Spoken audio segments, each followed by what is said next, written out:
गृहीत मिथ्यात्व से कोई नरक बरक नहीं जाता। ख्याल में है कि नहीं है? ये बात तो मैं सुन के बहुत तकलीफ होगी, डरोगे भी बहुत, क्योंकि गृहीत मिथ्यात्व से जीव कालांतर में भविष्य में निगोद जाता है। क्योंकि निगोद क्यों जाता है? क्योंकि गृहीत मिथ्यात्व माने क्या कि तुम्हें जो सच्चे देवशास्त्र गुरु हैं, तुम उनके पास ना जाकर कुगुरु कुदेव कुशास्त्र के पास चले गए। तो अब वहाँ क्या है कि कुगुरु कुदेव कुशास्त्र के पास मोक्ष मार्ग है नहीं, उनको सच्चा मोक्ष मार्ग पता नहीं है, तो वे सच्चा मोक्ष मार्ग बता नहीं सकते। और जो सच्चा मोक्ष मार्ग बता सकते हैं सच्चे देवशास्त्र गुरु, उनकी तरफ तुम्हारा ध्यान नहीं है। समझ में है ना? और कुगुरु कुदेव कुशास्त्र के पास मोक्ष मार्ग है नहीं, तुम उनके पास चले गए, तो उनके पास जाने से कोई नरक नहीं चला जाता। ये तो सब हम और आप डरवा देते हैं कि नरक चले। नरक बरक का क्या मतलब है? वो तो नरक तो जाता है जीव तीव्र कसाय से, क्रोध आदि तीव्र कसाय हो, परिग्रह आदि हो भयंकर, उससे जाता है जीव। अब ये उसकी तो मंद कसाय है, लेकिन वो कहते हैं कि तुम्हें जो अवसर मिला था सच्चे देवशास्त्र गुरु के पास जाने का, मोक्ष मार्ग समझने, वो तुमने खो दिया। और वो खो दिया तो गृहीत मिथ्यात्व के कारण अथवा जैसे भी कसाय की तुम कहीं भी चले जाओ, लेकिन तुमने मोक्ष मार्ग का अवसर खो दिया। और मोक्ष मार्ग का अवसर खो दिया तो कालांतर में कहाँ जाओगे? कि कालांतर में निगोद जाओगे। जैन दर्शन में 4 गतियों का ज़्यादा भेद नहीं है।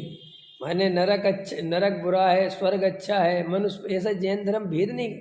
जैन धर्म 2 बातें समझाता है। मूल बात उसमें 2 बातें बताई है कि देखो भाई, एक है सम्यक दर्शन और एक है मिथ्या दर्शन। क्या समझाता है? एक है सम्यक दर्शन और एक है मिथ्या दर्शन। सम्यक दर्शन का अर्थ है जैसा वस्तु का स्वरूप है, जैसी वस्तु है उसे वैसा मानना, वैसा जानना, वैसा अनुभव करना, वैसा श्रद्धान करना, इसका नाम है सम्यक दर्शन। और मिथ्या दर्शन क्या है? जैसा वस्तु का स्वरूप नहीं है उससे विपरीत जानना, मानना, अनुभव करना, श्रद्धान करना, इसका नाम है मिथ्या दर्शन। जैन दर्शन इन 2 बातों पर टिका हुआ है, मिथ्या दर्शन और सम्यक दर्शन। ये जो कसाय बसाय की चर्चा है, ये जो बाहर की बातें हैं, ये सब बहुत उपचार के कथन है। असली में जैन दर्शन इन 2 बातों से कहता है कि जो जीव मिथ्या दर्शन का नाश करेगा और सम्यक दर्शन की प्राप्ति करेगा, वो जीव संसार चक्र से छूट के मोक्ष चला जाएगा। ख्याल में है ना? अनंत आनंद में चला जाएगा, अनंत सुखी हो जाएगा। और जो जीव मिथ्या दर्शन का नाश नहीं करेंगे और मिथ्या दर्शन का ही सेवन करते रहेंगे, वे जीव इन 4 गतियों में घूमते घूमते फिर वापस निगोद में चले जाएंगे। अंतर समझ में आ गया? सीधा गणित। ये जो बीच का काल है, 2 इंद्री, 3 इंद्री, 4 इंद्री, असंगी, संगी, देव गति, नरक गति, मनुष्य गति, रेंच गति, जैन धर्म कहता है इनमें बहुत ज़्यादा रहने की संभावना जीव की नहीं है। जीव अनंत अनंत काल तक या तो निगोद में रह सकता है या सीधा मोक्ष में रह सकता है।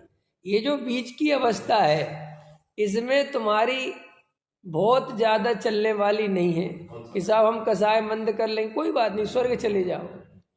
कि फिर हम साहब कसाय और मंद कर लेंगे और ज़्यादा स्वर्ग में चले जाओगे, लेकिन अनंत काल तक स्वर्ग में नहीं रह सकते। ये वस्तु का स्वरूप नहीं है।